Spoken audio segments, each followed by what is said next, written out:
সুপ্রিয় চতুর্থ শ্রেণীর শিক্ষার্থীবৃন্দ, আজকে তোমাদের বার্ষিক পরীক্ষা 2024 বাংলাদেশ ও বিশ্ব পরিচয়ের একটি নমুনা প্রশ্ন দিব। তোমাদের পরীক্ষার জন্য খুবই ইম্পর্টেন্ট বাছাইকৃত একটি নমুনা প্রশ্ন তৈরি করা হয়েছে, মডেল টেস্ট।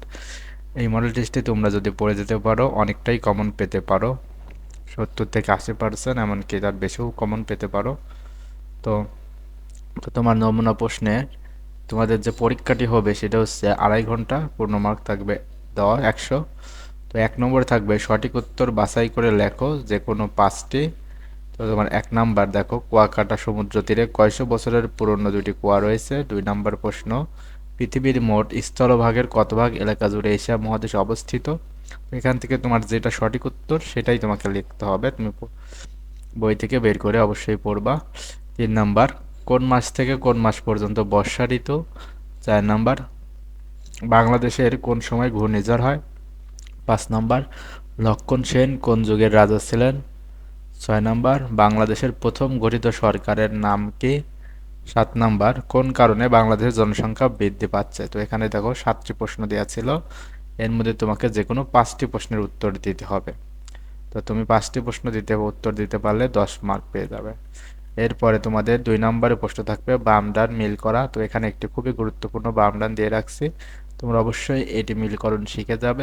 যদি পারো তাহলেই কিন্তু এখান থেকে আরও 10টি মার্ক পেয়ে যাচ্ছ। তো এরপরে তোমাদের যে প্রশ্ন আসবে সেটা হচ্ছে 3 নাম্বার। তো এখানে প্রশ্ন থাকবে তোমার 8টি, তার মধ্যে 5টি প্রশ্নের উত্তর দিতে হবে। প্রতিটি প্রশ্নের জন্য পেয়ে যাচ্ছ 6 করে 30 নম্বর। তো দেখো, ক নম্বর প্রশ্নটি পড়বা, এশিয়ার 2টি প্রধান ফসলের নাম লেখো। খ নম্বর, এশিয়া মহাদেশে কি কি পানি পাওয়া যায়। গ নম্বর, আমাদের দেশে কয়টি ঋতু আছে। ঘ নম্বর, বাংলাদেশের কোথায় শাল বৃক্ষের বন আছে। ইঙ, আগুন লাগার 2টি কারণ উল্লেখ করো। চ, বাংলাদেশের মোট আয়তন কত। ছ, বাংলাদেশের প্রাচীন যুগের একজন রাজার নাম লেখো। এবং বর্গীয় জ, বাংলার স্বাধীনতা যুদ্ধ কয় মাস স্থায়ী হয়েছিল। তো এরপরে শেষে তোমাদের 4 নম্বর প্রশ্নটি থাকবে, যেখান থেকে 5টি প্রশ্নের উত্তর দিতে হবে। এখানে তোমরা প্রতিটি প্রশ্নের জন্য 10 নম্বর করে পেয়ে যাবে, মোট মার্ক 50। তো প্রশ্ন থাকবে 7টি, তার মধ্যে থেকে যে কোনো 5টি লিখতে পারবে। তো খুবই গুরুত্বপূর্ণ 7টি প্রশ্ন এখানে দেওয়া হলো। তো ক নম্বর, পরিবেশের উপর অতিরিক্ত জনসংখ্যার প্রভাব কি কি।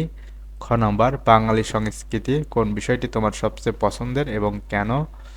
গ নম্বর, বাংলাদেশের সমুদ্র সৈকতগুলো বেশি পর্যটক আকৃষ্ট করতে তুমি কি কি করবে। এবং ঘ নম্বর, এশিয়া জলবায়ুর প্রকৃতি বর্ণনা করো। ইঙ, মধ্যযুগে বাংলার ব্যবসা বাণিজ্যের বিবরণ দাও। চ, জলোচ্ছ্বাস বা সাইক্লোনের প্রভাব বর্ণনা করো। ছ, বাংলাদেশের শীত ঋতু সম্পর্কে বর্ণনা করো। তো এই ছিল চতুর্থ শ্রেণীর বার্ষিক পরীক্ষা 2024-এর একটি নমুনা মডেল টেস্ট। এখান থেকে অনেকগুলো প্রশ্ন তোমরা কমন পাবে। তো খুব বেশি প্রশ্ন কমন পাও সেই প্রত্যাশায় আজকের ভিডিওটি এখানে শেষ করতেছি। আগামী ভিডিওটিতে তোমাদের অন্য বিষয়ের সাজেশন দেওয়া হবে। তো ভিডিওটি ভালো লাগলে লাইক করবে এবং সাবস্ক্রাইব করতে ভুলবে না কিন্তু। ধন্যবাদ।